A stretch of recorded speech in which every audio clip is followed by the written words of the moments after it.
নমস্কার, good evening. Welcome to ground report with ইলমাস Syed, 7 PM prime time. আমি ইলমাস সৈয়দ রয়েছি আপনাদের সঙ্গে।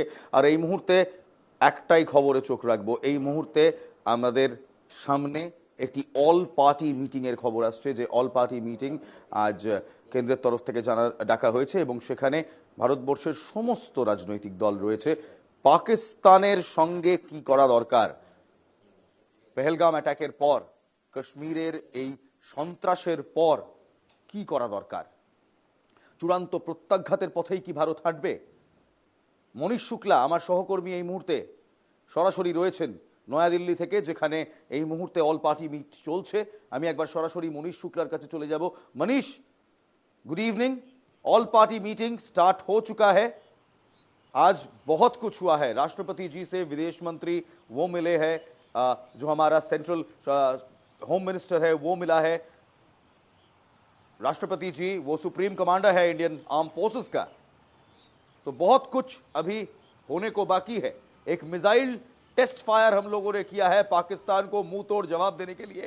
शायद अभी ये समय आ गया है कि ये पीठ पे छुरा भोंकने वाला पाकिस्तान को हम अब जवाब दे, कड़ी कार्रवाई करें। ये ऑल पार्टी मीटिंग का मूड कैसा है? यहां कौन सा विषय लेके हम लोग आज चर्चा कर रहे हैं, या इन लोग चर्चा कर रहे हैं? मनीष, देखिए, बिल्कुल आज सर्वदलीय जो बैठक है उसमें इस बात पर चर्चा हुई है कि जो विपक्षी जो पार्टी के दल के सदस्य हैं, जो प्रतिनिधि इसमें मौजूद थे, उन्होंने एक बात उठाई है, एक अहम मुद्दा उठाया है कि आखिर जो आतंकी हैं वो हमारी सीमा में घुसे कैसे, और जो घटना स्थल है जहां पर इस तरह के आतंकी घटना को अंजाम दिया गया, आखिर वहां पर सेना का कोई जवान तैनात क्यों नहीं था, और वहां पर तैनाती सेना की क्यों नहीं की जाती है, आखिर चूक कैसे हुई। और जो सूत्र हैं वो ये भी बता रहे हैं कि यहाँ तक मीटिंग में कहा गया कि जिस तरह खबरें आ रही थी कि पहले 4 आतंकियों ने जो फायरिंग की, तो पहले फायरिंग करके देखा कि कहीं आसपास भारतीय सुरक्षा कोई जवान है कि नहीं है, और उसके बाद जो है आतंकी पर्यटक के पास गए और उनका धर्म पूछा और उनको गोली मारी। तो सीधे तौर पर विपक्षी दलों की तरफ से ये सवाल पूछा गया है कि आखिर चूक कैसे हुई, कहां हुई, और जवाबदेही किसकी है इसको लेकर। लेकिन सरकार की तरफ से मैं आपको बता देता हूं, मुझे पता है आपका भी खून खौल रहा है, हमारा भी खून खौल रहा है। इस मोमेंट पे अभी सब भारतीय का, एवरी इंडियन खून खौल रहा है। हमारा घर में घुस के आया, ये आतंकी ने हमारा घर में घुस के आया और हमारा एकदम इनोसेंट सिविलियंस पे गोलियों का बौछार ढाला। बहुत हो चुका है, बहुत हो चुका है समझौता इनका साथ। करना क्या चाहिए? विपक्षी और जो सरकार में है, सरकार पक्ष एक साथ आएंगे, एक साथ आके इनको कड़ा मुंह तोड़ जवाब अब देंगे। देखिए, बिल्कुल विपक्षी दलों की तरफ से ये जरूर कहा गया है कि सरकार, भारत सरकार जो इस पूरे मामले में आतंक के खिलाफ जो भी कदम उठाएगी उसका साथ सभी पार्टियां देंगी। और इसको लेकर चाहे कांग्रेस पार्टी हो, समाजवादी पार्टी हो, चाहे अन्य विपक्षी पार्टियां हो, सबने एक स्वर में कहा है कि वो आतंकवाद के खिलाफ जो भी सरकार कदम उठाएगी उसमें साथ देंगे। लेकिन साथ ही साथ विपक्षी दलों की तरफ से ये भी सवाल पूछा गया है कि गलती किसकी है, चूक कहाँ हुई, और जिसकी गलती है उसके खिलाफ क्या कदम भारत सरकार, क्या एक्शन लेगी, चाहे वो कोई बड़े अधिकारी हों। और निश्चित तौर पर इस बैठक में आपको बता दें कि गृह सचिव भी मौजूद हैं और आईबी चीफ भी मौजूद हैं, और सारी चीज़ों का वो जवाब उन्होंने दिया है। और साथ ही साथ जो पाकिस्तान पर पाबंदियां लगाई गई हैं उसकी जानकारी भी जो सर्वदलीय बैठक है उसमें जो प्रतिनिधि लोग मौजूद हैं पार्टी के, उनको जानकारी दी गई है। और जिस तरह कल मनीष जी, आप हमारे साथ जुड़े रहिए, क्योंकि आप एक प्रश्न बहुत जोर से आ रहा है, वो है, देखिए, भूल चूक तो हुआ है, इंटेलिजेंस फेलियर हुआ है, अब किसने किया है, कैसे हुआ है, इस विषय पे बाद में भी चर्चा हो सकता है। किसको पदत्याग करना चाहिए, किसका खिलाफ कार्रवाई होना चाहिए, बाद में भी हम कर सकते हैं। पर अभी कहीं सबको लग रहा है कि अटल बिहारी वाजपेयी जी ने जो 1999 में सिद्धांत लिया था, या इंदिरा गांधी जी ने जो 71 में सिद्धांत लिया था, अब ऐसा कुछ सिद्धांत लेने का समय आ गया है। तो किसका सर जाएगा, किसका पद जाएगा, कौन सा अधिकारी को क्या करना है, ये हम लोग बाद में भी कर सकते हैं। पर अभी हम लोग का साथ एक यूनाइटेड शत्रु खड़ा है, और वो शत्रु का नाम है पाकिस्तान और आईएसआई। क्या विपक्षी दल इससे सहमत है? देखिए, बिल्कुल आज की बैठक में यही निर्णय निकला है। सरकार की तरफ से कहा गया है कि सभी दल दलगत राजनीति से उठकर जो है वो भारत सरकार का सहयोग करें, और जो भारत, उनको ये आश्वासन दिया गया है सभी दल के सदस्यों को, प्रतिनिधियों को, कि जो भी भारत कदम उठाएगा वो उचित होगा और इसकी कड़ी कार्रवाई की जाएगी, कड़ा जवाब पाकिस्तान को दिया जाएगा। और आज बिहार के दौरे में प्रधानमंत्री नरेंद्र मोदी ने भी इस बात की घोषणा की है कि आतंकियों को ऐसा जवाब दिया जाएगा, ऐसी सजा दी जाएगी जो कल्पना से परे होगा। और साथ ही साथ उन्होंने ये भी कहा है कि जो आतंकियों की जो कुछ जमीन बची है उसको मिट्टी में मिलाने का समय आ गया है। तो सीधे तौर पर सरकार के मुखिया इस तरह का बयान दे रहे हैं। और आज सर्वदलीय बैठक की अध्यक्षता केंद्रीय रक्षा मंत्री राजनाथ सिंह ने की है। सभी दलों को यह आश्वासन दिलाया गया है कि कार्रवाई की जाएगी, और सभी दलों ने ये सरकार को भी आश्वासन दिया है कि हम दलगत राजनीति से ऊपर उठ के भारत सरकार के साथ हैं। आतंकवाद के खिलाफ कड़ी कार्रवाई हो। पूरे देश की निगाहें इस समय भारत सरकार पर हैं, और पूरे देश की जो भावनाएं हैं वो यही कहती हैं कि एक कड़ी जवाबी कार्रवाई हो। और साथ ही साथ कुछ दलों ने जरूर इस पे कहाँ चूक हुई सवाल उठाया, लेकिन बाद में इस बात पर सहमति बनी कि जो भी आप कदम उठाएंगे, भारत सरकार जो भी कदम उठाएगी, हम उसके साथ हैं। तो इसको लेकर जी मनीष जी, आप थोड़ा जुड़े रहिए, क्योंकि आज आपने एक संवाद भेजे थे और आप लगातार दिल्ली से संवाद भेज रहे हैं। आज हम लोगों ने एक विजुअल देखा है, एक चित्र सामने आया है, जहां एक पाकिस्तान हाई कमीशन के कार्यकर्ता या एक कर्मी हाथ में केक लेके घुस रहे हैं कमीशन के अंदर। अब कब घुस रहे हैं? तब घुस रहे हैं जब पहलगांव का कितने बड़ा कांड हो चुका है, इतने बड़ा हमला हो चुका है। तो किसका जश्न मना रहा है ये पाकिस्तानियों? किस चीज का जश्न मना रहा है? काहे का जश्न मना रहा है? इनको तो बोला गया है भैया भारत छोड़ो। देखिए, बिल्कुल पाकिस्तान के अगर आप इतिहास में जाएं तो जब आप देखेंगे कि जब पाकिस्तान ने भारत के खिलाफ कोई बड़ी साजिश रची है, हमला किया है, उसके बावजूद हमेशा पाकिस्तान ने ये बात कही है और कि उसका इसमें हाथ नहीं है, चाहे वो डायरेक्ट कही हो, इनडायरेक्ट कही हो, और चाहे उसके समर्थित आतंकी संगठन के लोगों ने इस बात को कहा हो। लेकिन जो विजुअल आया, जिस तरह हमने देखा कि हाई कमीशन में केक ले जाया गया, निश्चित तौर पर कहीं ना कहीं ये पूरी तरह शर्मसार करने वाला जो वीडियो था वो पूरे देश ने नहीं बल्कि पूरे विश्व ने देखा कि किस तरह पाकिस्तान के दो चेहरे हैं। एक चेहरा दुनिया के सामने दिखाने को, और दूसरा चेहरा जो वो काम करता है पर्दे के पीछे। तो निश्चित तौर पर पाकिस्तान की जो कलई है वो खुल गई है, और यही वजह है कि भारत सरकार ने कल जो सीसीएस की बैठक हुई थी उसमें पाकिस्तान की कमर तोड़ के रख दी है, ऐसे निर्णय लिए हैं। पाकिस्तान के ऊपर कई पाबंदियां लगाई गई हैं। आपको बता दें कि जो भारत और पाकिस्तान के बीच में जो सिंधु जल समझौता था उसको खत्म करने के बाद जो पाकिस्तान के 20 से ज़्यादा हाइड्रो जो प्रोडक्शन के जो प्लांट हैं वो बंद हो जाएंगे, और उनके बंद होने से जो बिजली है वो उसमें काफ़ी कमी आएगी, और बिजली की कमी कम होने से उद्योग में काफ़ी असर पड़ेगा। और अगर हम बात करें पंजाब के पाकिस्तान के पंजाब प्रांत की और सिंध प्रांत की, तो तकरीबन 70% जो आबादी है वो इस सिंधु जल समझौते के कारण उनका व्यापार चलता है, उनकी रोजी रोटी चलती है, उनका जीवन उस पर आधारित है। तो अब जब भारत की ओर से इस तरह का निर्णय लिया गया है तो निश्चित तौर पर आने वाले समय में पाकिस्तान ऐसे रोएगा कि उनको समझ में आएगा कि भारत ने क्या कूटनीतिक चाल चली है।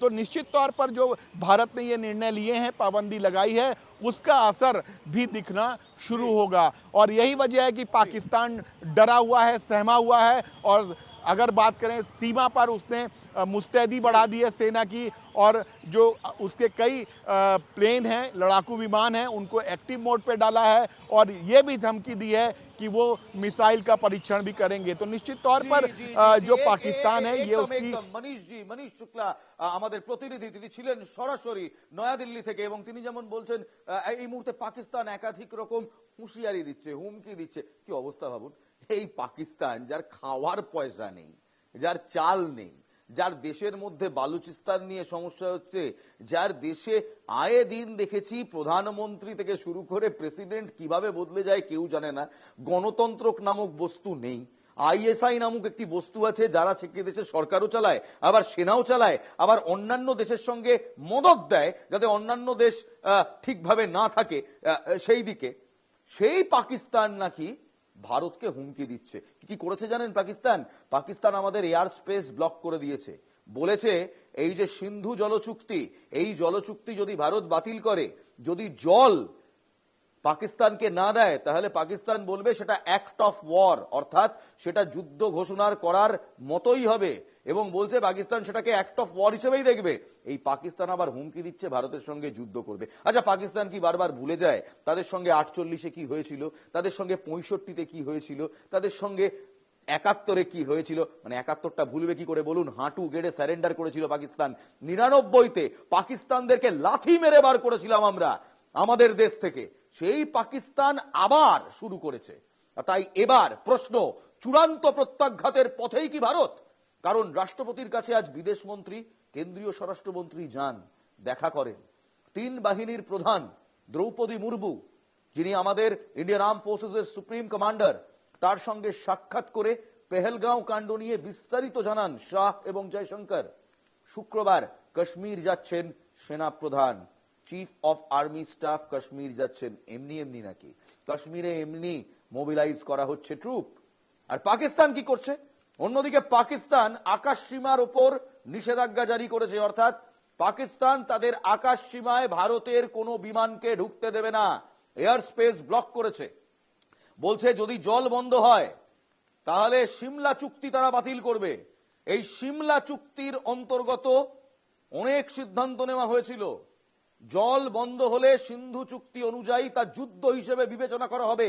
হুঙ্কার দিচ্ছে পাকিস্তান, বিবেচনা করা হবে অ্যাজ অ্যাক্ট অফ ওয়ার।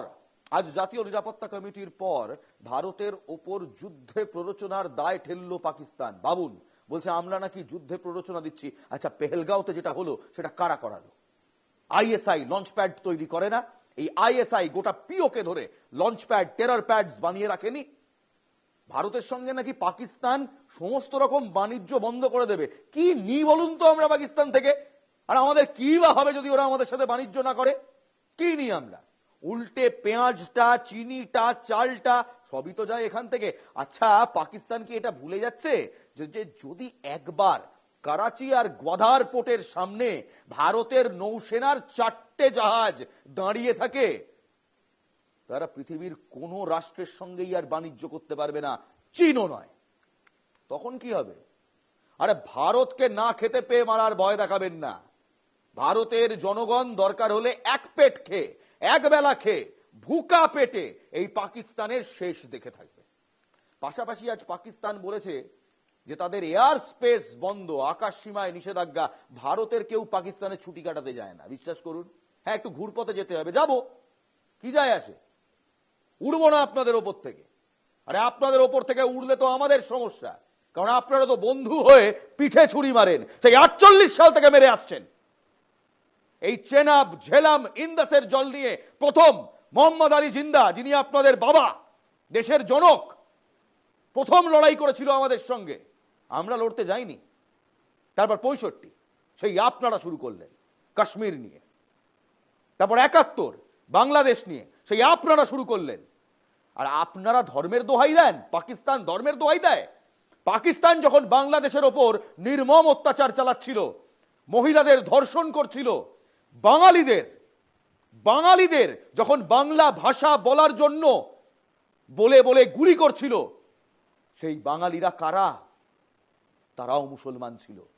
ধর্মের দোহাই দেবে না পাকিস্তান, দেবেন না, কারণ আপনারা ধর্মের পথে হাঁটেন না। ইসলাম মানে ইমান, কোন ইমান মানে পাকিস্তান?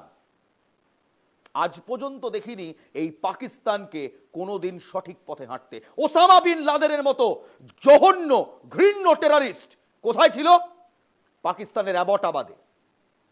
বিশ্বের কোন দেশ এই ওসামা বিন লাদেনের মতো জঘন্য টেররিস্টদের, আল কায়দার মতো জঘন্য টেররিস্ট গ্রুপকে শরণার্থী হিসেবে গণ্য করেনি, জায়গা দেয়নি। পাকিস্তান দিয়েছিল, বারবার দিয়েছে। সেই পাকিস্তান আবার আমাদের চোখ রাঙায়। আর চোখ রাঙিয়ে কি করেছে জানেন? গতকাল আমাদের বিদেশ মন্ত্রক সূত্রে যখন বলা হলো যে এই 5টি কূটনৈতিক নিষেধাজ্ঞা আমরা জারি করছি, তখন মিসাইল পরীক্ষার জন্য আবার পাল্টা বিজ্ঞপ্তি জারি করলো পাকিস্তান। দেখুন, সেই কোডেড মেসেজ পেয়ে গেছি, ভারতের হাতে সেই কোডেড মেসেজ আছে। বৃহস্পতি ও শুক্রবার করাচি উপকূলে সারফেস টু সারফেস মিসাইল, মানে যেটা ল্যান্ড থেকে ল্যান্ড যায়, সেই মিসাইল নাকি পরীক্ষা করবে পাকিস্তান। নয়াদিল্লিকে গুরুত্বপূর্ণ দ্বিপাক্ষিক চুক্তি স্থগিত এবং কূটনৈতিক সম্পর্ক হ্রাস করার কারণে এই হুমকি দেয় পাকিস্তান। পাকিস্তান শুধু হুমকি দিয়েছিল জানেন, শুধু বলেছিল যে আমরা এরকম কিছু একটা করতে পারি। আর আমরা কি করেছি জানেন? আমরা তৎপরতা দেখিয়েছি।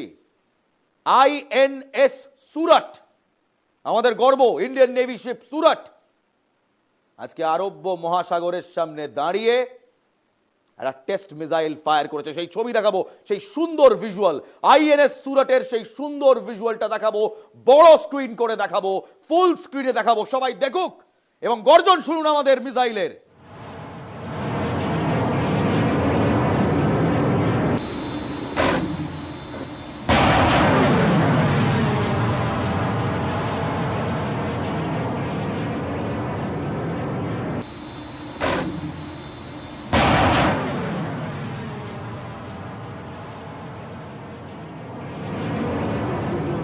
জেন্টলম্যান, আইএনএস সুরাট আজ একেবারে আরব্য মহাসাগরে দাঁড়িয়ে পাকিস্তানের হুমকির পর টেস্ট মিসাইল ফায়ার করে দেখিয়ে দিল। শুনুন, এসব হুমকিতে চিড়ে ভিজবে না, কারণ আমরা আজকে যে মিসাইলটি ফায়ার করেছি MR SAM বলা হয়, mid range surface two air missile. MR mid range, SAM surface two air missile, অর্থাৎ আমরা এটাকে নিক্ষেপ করব ল্যান্ড থেকে, এটা হাওয়ায় যে কোনো টার্গেটকে ধ্বংস করবে। ওই ল্যান্ড টু ল্যান্ড নয় পাকিস্তানের মতো, এটা মিড রেঞ্জ মিসাইল, মাত্র 70 কিলোমিটারের রেঞ্জ। অত্যাধুনিক বটে, কিন্তু সবচেয়ে পাওয়ারফুল মিসাইল নয়। আমাদের আর্মারিতে এর থেকে অনেক পাওয়ারফুল মিসাইল আছে, ব্যালিস্টিক মিসাইল আছে, আমাদের ব্রাহ্মস আছে। এটা ব্রাহ্মসের কাছে কিছুই নয়, শুধু এইটুকু একটা মিসাইল ফায়ার করে আমরা দেখিয়ে দিয়েছি যেসব হুমকি টুমকি দেবেন না। এসব হুমকি দিলে 71 সালে যেভাবে আইএনএস বিক্রান্ত করাচি বন্দরকে শেষ করে দিয়েছিল, সেভাবে আবার হবে। আর এই আইএনএস বিক্রান্ত ধীরে ধীরে নিজের স্ট্র্যাটেজিক পজিশন ঠিক করছে। আরব্য মহাসাগরে করাচির সামনে আবার আইএনএস বিক্রান্ত যাচ্ছে। পুরনো ঘাতক ফিরছে পাকিস্তান, সেই আইএনএস বিক্রান্ত, বীর বিক্রান্ত যাকে বলি আমরা। অনবোর্ড অত্যাধুনিক ফাইটার জেটস আছে, পালাবেন কোথায়? তালগোড়া মনে আছে? ঘরে ঢুকে মেরেছিলাম, আমেরিকার দেওয়া সেই সমস্ত এয়ারক্রাফট এক এক করে ধ্বংস করেছিলাম। সারগোড়া অ্যাটাক মনে আছে? ভারতের বায়ুসেনা করেছিল। এবার তো 3টি সেনা আছে, তার সঙ্গে আবার স্পেশাল ফোর্সেস। আজ উধামপুরে আমাদের স্পেশাল ফোর্সেস 6 প্যারা SF এর একজন জওয়ানকে আপনারা শহীদ করেছেন। He will be avenged. তার রক্তের দাম আপনাদের থেকে নেব, গুনে গুনে নেব। এই পাকিস্তানের মিসাইল পরীক্ষার হুঁশিয়ারির জোরালো জবাব তো আমরা দিয়েইছি, তার সঙ্গে আমাদের ভারতীয় নৌসেনার তৎপরতা বাড়িয়েছি। যুদ্ধজাহাজ আইএনএস সুরত থেকে আজ মিসাইল ফায়ার করে আমরা দেখিয়ে দিয়েছি যে কোনো লক্ষ্য ভেদ করতে আমরা প্রস্তুত। আরব সাগরে আইএনএস বিক্রান্ত পৌঁছে গিয়েছে। মুম্বাই সহ উপকূলীয় এলাকাগুলিতে নজরদারি আমরা বাড়িয়ে দিয়েছি। মুম্বাই পুলিশকে সমুদ্রে নজরদারি বাড়ানোর নির্দেশ দেওয়া হয়েছে। মহারাষ্ট্র সরকার তৎপর, ভারতের প্রতিটি অঙ্গরাজ্যের প্রতিটি সরকার তৎপর এবং একসঙ্গে ঐক্যবদ্ধ হয়ে বলছে আর 26-11 হতে দেব না। এবার final match, race to the finish. আজ নরেন্দ্র মোদী অদ্ভুতভাবে তিনি আজ বিহারে গিয়েছিলেন, কারণ বিহারে ওই যে ভোট টোট হবে। পেহেলগাঁওয়ে জঙ্গি হামলার পর আজ বিহারের মধুবনীতে গিয়েছিলেন প্রধানমন্ত্রী। ঠিক করলেন না ভুল করলেন সে নিয়ে পরে আলোচনা হবে, কিন্তু আজ পঞ্চায়েতি রাজ দিবসের মঞ্চ থেকে 1 মিনিট নীরবতা পালন করেন নরেন্দ্র মোদীজি। বক্তব্যের শুরুতেই বলেন, নিহতদের পরিবারের প্রতি সমবেদনা জানিয়ে প্রধানমন্ত্রী বলেন, হাত জোড় করে বলেন, যে এরপর কড়া হিসেব নিকেশ করা হবে। যারা এই ঘটনা ঘটিয়েছে পেহেলগামে, কাউকে ছেড়ে কথা বলবে না ভারত। প্রধানমন্ত্রী নরেন্দ্র মোদী কি বললেন শুনবো।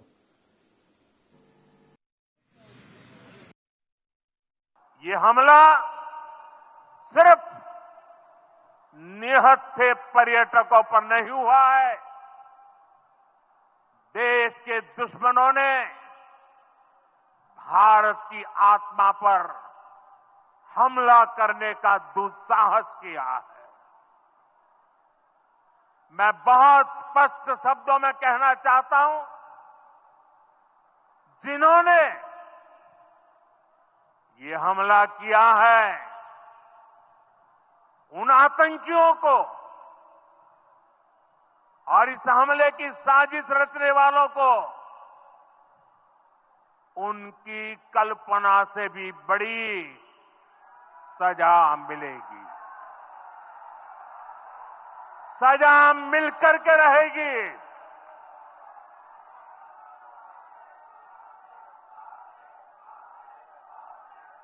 अब आतंकियों की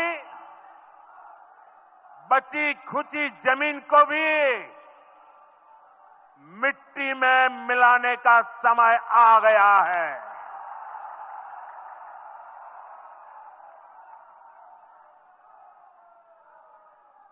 $140 करोड़ भारतीयों की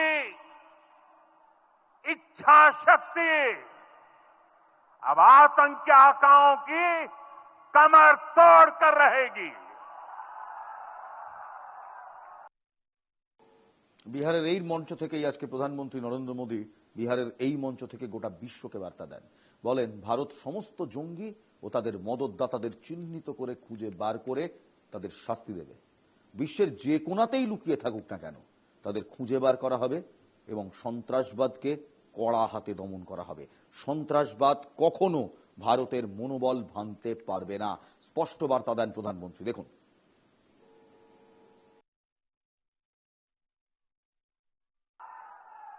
Today, from the soil of Bihar, I say to the whole world,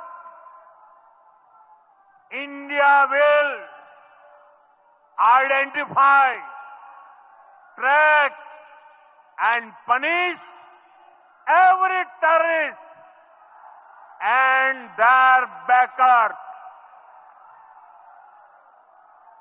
We will pursue them to the ends of the earth.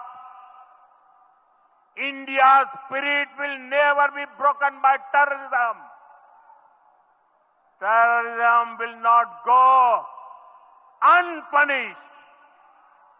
Every effort will be made to ensure that justice is done. The entire nation is firm in this resolve. Everyone who believes in humanity is with us. I thank the people of various countries and their leaders who have stood with us in these times. এরই মাঝখানে আজকে একটি খবর আসে, পাকিস্তানি রেঞ্জারদের হাতে আমাদের এক BSF কর্মী তিনি ধরা পড়েন। তিনি যখন কৃষিকাজ দেখছিলেন বর্ডারের সামনে দাঁড়িয়ে পাঞ্জাবে, তখন তাকে হঠাৎ করেই পাকিস্তানি রেঞ্জাররা তাকে তুলে নিয়ে যায়। কড়াভাবে বলছি, ফ্ল্যাগ মিটিং ডাকা হয়েছে, ফেরত দিয়ে দিন, না হলে মনে আছে কি করেছিলাম আমরা এর আগের বার যখন আইএএফ এর একজনকে নিয়ে গিয়েছিলেন। বিশ্বাস করুন, ভারতকে আট ঠেলবেন না। ভারত মারলে একটি মারও বাইরে পড়বে না। এখনো পর্যন্ত শুধু ফোর্সেস স্ট্রং করা হয়েছে। এই গোটা দেশ, হিন্দু, মুসলিম, শিখ, ইসাই, জৈন, ব্রাহ্মণ সবাই একসঙ্গে দাঁড়িয়ে রয়েছে।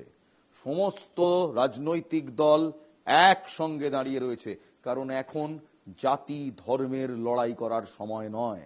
এখন কে কোন রাজ্যে থাকে, সেই রাজ্যে কোন রাজনীতি হবে, কোন দল সরকারে আসবে সেটা দেখার সময় নয়। এখন একটাই জিনিস দেখার সময়, একসঙ্গে দাঁড়ানোর সময়, এবং এই মুহূর্তে একটাই কথা বলার সময়। আমরা সবাই ভারতীয়, আমরা সবাই একসঙ্গে এর বদলা নেব, এর জবাব দেব। যে পাকিস্তান বারবার বছরের পর বছর গত 50 বছর ধরে আমাদের পিঠে ছোরা মারে, বন্ধুত্বের হাত বাড়িয়ে দিয়ে পিঠে ছুরি মারে, সেই পাকিস্তানকে এবার ছেড়ে কথা বলা হবে না। দেখতেই পাচ্ছেন কাশ্মীরে অলরেডি আমাদের ফোর্সেসরা এয়ার সার্ভেলেন্স শুরু করেছে, গ্রাউন্ড ফোর্সেসরা তারাও সার্ভেলেন্স শুরু করে দিয়েছে। Indian army, special commandos, special forces সবাই এই মুহূর্তে রয়েছে। কিন্তু এর মধ্যে আপনাদের আরো একটি খবর জানিয়ে রাখি, বিভিন্ন জায়গায় কাশ্মীরি ছাত্রদের, কাশ্মীরি মানুষজনদের তাদের প্রতি বিদ্বেষ উগড়ে দেওয়া হচ্ছে। আচ্ছা, কাশ্মীরের আম জনতা কিন্তু আমাদের শত্রু নয়। কাশ্মীর আমাদের রাজ্য, কাশ্মীর আমাদের দেশ, কাশ্মীর আমাদের দেশের একটি অত্যন্ত গুরুত্বপূর্ণ রাজ্য, আমাদের গর্ব কাশ্মীর। এবং সেই কাশ্মীরে থাকা প্রতিটি কাশ্মীরি আমাদের ভাই, আমাদের দেশের বাসিন্দা, তারা ভারতীয়। হ্যাঁ, তাদের দীর্ঘদিন ধরে ভুল বোঝানো হয়েছে, তাদের সাথে অন্যায় করা হয়েছে, তাদেরকে এই জঙ্গি এবং ফোর্সেসের ফায়ারের মাঝখানে রাখা দেওয়া হয়েছে। তাই আজকে ওমর আব্দুল্লাহ তিনিও বললেন, সবাই দয়া করে কাশ্মীরের পাশে থাকুন। কাশ্মীর পাকিস্তানকে চায় না, কাশ্মীর ভারতকে চায়, কাশ্মীর ভারতের। আর আমরাও পাকিস্তানকে আর আমাদের রাজ্যে এসে সমস্যা করতে দেব না। ওমর আব্দুল্লাহ কি বললেন শোনাবো।